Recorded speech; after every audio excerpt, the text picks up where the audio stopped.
Decenas de estaciones de policía atacadas, menores muertos por lanzamiento de drones, policías heridos y asesinados por azonadas terroristas, políticos que son sorprendidos por sicarios y el más reciente asesinato de un alto mando del ejército dan cuenta de que el departamento del Cauca pareciera un territorio sin Dios ni ley. La actual escalada terrorista de parte de las disidencias durante el 2025 ha mantenido a los caucanos en constante zozobra. Ellos ya no saben qué día tendrán que despertar y una vez más ser testigos de un nuevo ataque, o peor aún, ser víctima de uno de ellos. En el Cauca delinquen varios grupos armados. La presencia más grande es de las disidencias de alias Iván Mordisco, el llamado Estado Mayor Central. También hace presencia la Segunda Marquetalia, el ELN y grupos del Clan del Golfo, quienes ya están empezando a permear esa región.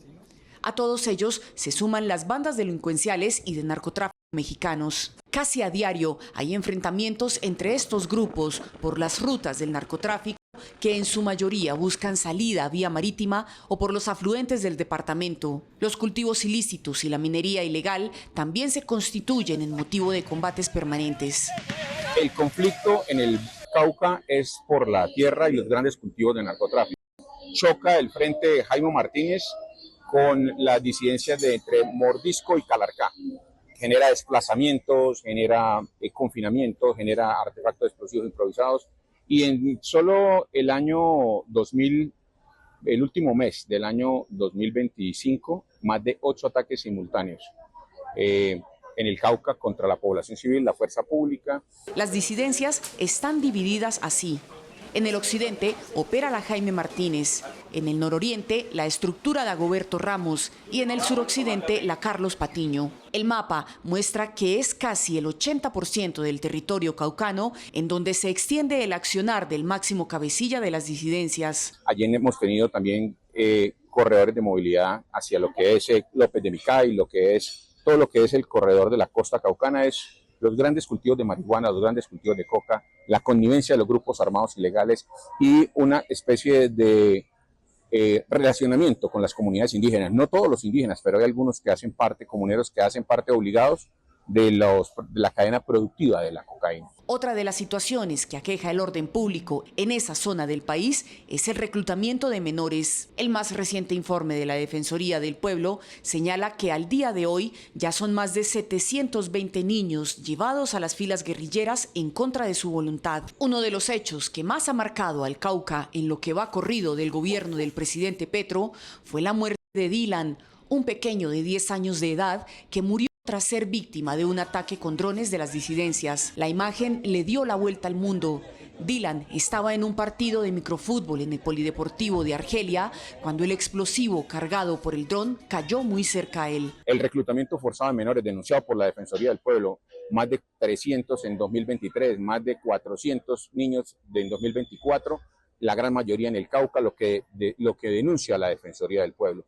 Las minas o artefactos explosivos improvisados son también un agente generador de distorsión allí y genera miedo y amputaciones. Del conflicto armado también han sido víctimas congresistas. El pasado 14 de noviembre, en una vía rumbo a Popayán, el senador Temístocles Ortega fue atacado por hombres armados, logrando salir ileso de ese atentado. Tan solo ayer, el coronel Granados, quien era el encargado de las operaciones contra el narcotráfico en el Cauca, fue asesinado cuando llegaba a su casa. La cifra de policías asesinados ya asciende a 71.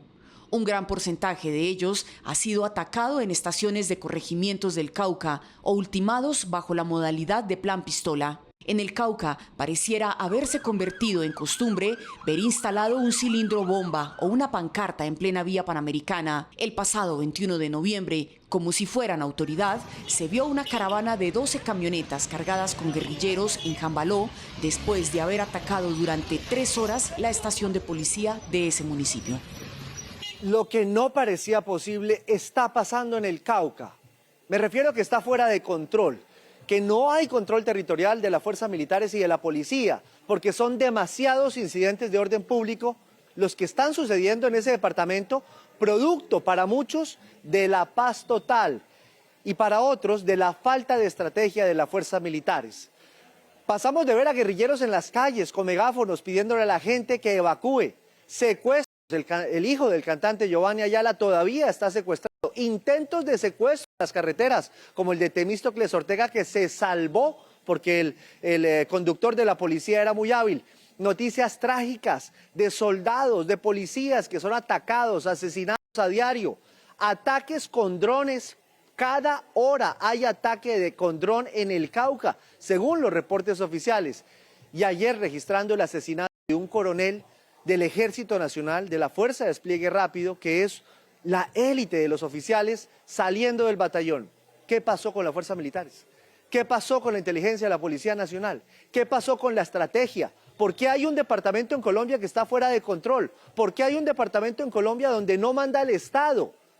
Ese debate se da en momentos en el cual el país está conociendo presuntos vínculos de las disidencias de las FARC con un general de la República, presuntos vínculos de las FARC con el director de inteligencia.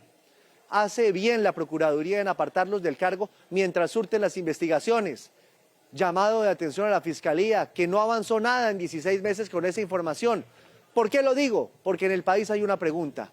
¿Qué pasó con la inteligencia de nuestras fuerzas militares y de la Policía Nacional? No hay derecho que nuestros oficiales de la policía, del ejército, terminen siendo asesinados porque hay una rama de nuestras fuerzas militares que no está funcionando. La inteligencia para prevenir este tipo de hechos y también los recursos para que ellos no solo se puedan defender, sino puedan proteger a nuestros ciudadanos. Por supuesto, hay que estar del lado del ejército, de la policía, pero también hay que exigir al gobierno nacional, al Ministerio de Defensa, al ministro de la Defensa, como lo dicen senadores como Temístocles Ortega, estrategia para contener lo que está pasando en el Cauca. Ya pasando varias horas desde el momento en que lamentablemente fue asesinado el coronel Granados de la Brigada Antinarcóticos en el departamento del Cauca, en concreto en Popayán, pues siguen las reflexiones acerca de lo que esto significa desde la perspectiva de la estrategia de seguridad del gobierno. Sabemos que el gobierno tiene dos estrategias, llamémoslo así, dos líneas de acción con los narcotraficantes, con los delincuentes, con los subversivos, dependiendo de quién se trate. En concreto, alrededor de las disidencias de las FARC, sabemos que hay un tratamiento distinto para Mordisco, alias Mordisco, que es el caso que nos ocupa, y para el caso de alias Calarcá, con quien el gobierno está negociando. Pues bien, cualquiera diría que si se está negociando con Calarcá, pues es natural que Calarcá ande como Pedro por su casa, que haga de las suyas, etcétera, etcétera. Acuérdense que subalternos de alias Calarcá fueron los que derribaron el helicóptero en Amalfi, en Antioquia. Pero lo que la gente espera es que aquellos casos en los cuales hay verdaderamente una ofensiva, una intención de confrontación, una persecución, como es el caso de Iván Mordisco, pues en esos casos el gobierno muestra efectividad. Pues bien, lamentablemente lo que está sucediendo en el Cauca, ustedes han visto la nota de Paula, con extorsiones, con atentados, con estas retenes permanentes, con el asesinato de este coronel Granados, pues lo que muestra es que ni siquiera cuando la estrategia del gobierno del presidente Petro es confrontar y acorralar a los delincuentes, pues logra ser efectivo. Tengan en cuenta ustedes que el mismo presidente Petro anunció en octubre del año pasado que Iván Mordisco estaba prácticamente acorralado y que andaba solitario, quizás escapando ya en sus últimos días. Un año largo después, sigue Iván Mordisco haciendo de las suyas, sigue controlando muchos sitios estratégicos en el Cauca y lamentablemente la fuerza pública, indistintamente de si se enfrenta a Iván Mordisco o si enfrenta a alias Calarcá, pues está pagando los platos rotos como los pagaremos y los estamos pagando el resto de los colombianos.